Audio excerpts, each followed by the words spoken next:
Welcome to Rathalos Watch. Today is going to be the first episode of my brand new series known as Create a Monster. This is a fun new series that I hope you guys like. In this video, I will be utilizing AI such as ChatGPT for coming up with a design idea in Mid-Journey for actual concepting images. This is all just for fun and nothing too serious. AI is very powerful these days and it is a ton of fun to use. I am doing the same for the environment as well. The format is very simple. First, I will be going over the environment that the creature lives in, then the classification of it, how it attacks and what abilities it has, the enraged state, and last but not least, we will see its visuals, both of the monster and environment that it resides in. This channel has always been about monsters at its core and Monster Hunter coverage, so I believe it makes sense to start up something fresh. Think of it as the replacement for Should X Monster Return series for the time being. If you are looking forward to Monster Hunter Wilds coverage or just Monster Hunter in general, make sure to subscribe with notifications turned on, and do not forget to join our Discord community. Link is in a pinned comment. Without further ado, let's begin. The first monster I wanted to generate is a fanged beast. Since those are my favorite classification, I thought it would be a good idea to start with that. I'm also a big fan of forest-like environments, so I wanted to create a creature whose natural habitat would be a forest. With that being said, I've asked ChatGPT to create a fanged beast that lives in a lush forest full of beautiful trees, green scenery, rivers, and waterfalls. Basically, whatever the next generation forest is going to be in a future Monster Hunter title. ChatGPT came back to me and gave me a variety of different forest names.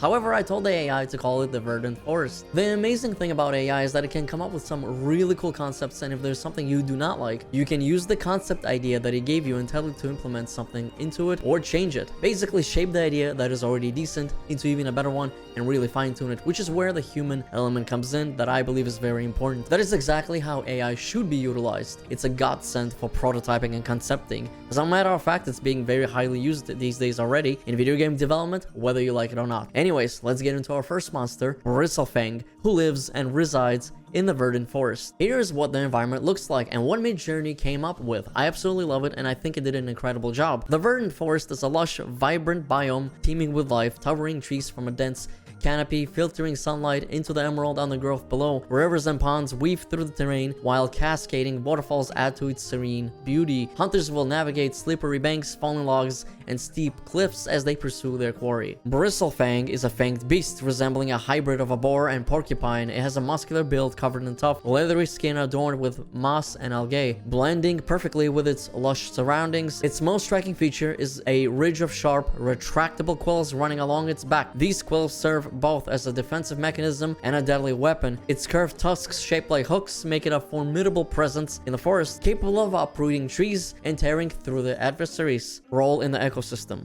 Bristlefang is both a scavenger and a territorial apex predator. It digs for roots and plants but will aggressively protect its domain from intruders. Affinity for water, it frequently bathes in rivers and ponds, keeping its body cool and its quills flexible. Temperament, generally calm but becomes fiercely aggressive when disturbed, especially near its nesting grounds. Combat mechanics, quill barrage. Bristlefang shakes its body to launch quills at hunters, inflicting high damage and potentially causing bleed. Mud charge, it charges forward, spraying mud to obscure vision and slow hunters' movement. Quill traps, struck quills emmed into the ground, creating hazardous zones that hunters must navigate carefully. Enraged state, when enraged, its tusks and quills emit a faint green glow from bioluminescent algae, increasing its attack speed and quill launching capabilities. And that is Bristlefang for you guys that resides in the Verdant Forest. I thought it was a pretty interesting design. I would love to see more creatures like this in future titles personally. What did you guys think of Bristlefang? What did you like about him or did not like about him? And also for future episodes, please let me know what classification or monster you'd like me to prototype next with AI in the comments below. I already have a Leviathan and an amphibian lined up for the next 2 episodes, but despite that, let me know anyways for the 4th episode. I will do my best to achieve 3 episodes a week for you fellas, so we can pass the time until the next big Monster Hunter Wilds news cycle hits and of course the release itself. Thank you for watching. If you enjoyed this video, make sure to hit like and subscribe with notifications turned on. Peace out and happy hunting.